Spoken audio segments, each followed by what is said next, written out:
Не мога да не скажа едно удоволствие. В неделя дойдоха едни момчета, ги намерих, видях, че продават месо, домашно, хубаво, едно прасенце 120 кг. Аз имам прасета, ама ще го коля за Коледа. А те ми се доеди, реко, не ста месо, бе, моето момче, дай ми кокали. Бута, като продавам от бута, чисто месо ще дам кокали. Дори има вика, Даскале, вади два кокала и от плеската долу едно тако с лопатка, дай ми ги, бе, човече.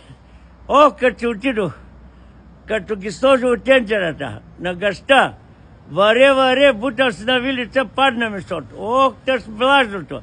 Сложих прас, сложих картофи, сложих моркове, сложих чушка червена и на люта на печката я запекох, шибна е нея. Като свари всичко, извади кокалите, сложи те с работи, варе и накрая целенка. Люстянче, най-накрая ми родия. До днеска ям, от неделя правите сметка колко пъти ям. И успоредно с него, с бирата. а той животинче се го пие и си лягам да почувам като пенсионер. Направете с рецепта, цяла седмица лапам.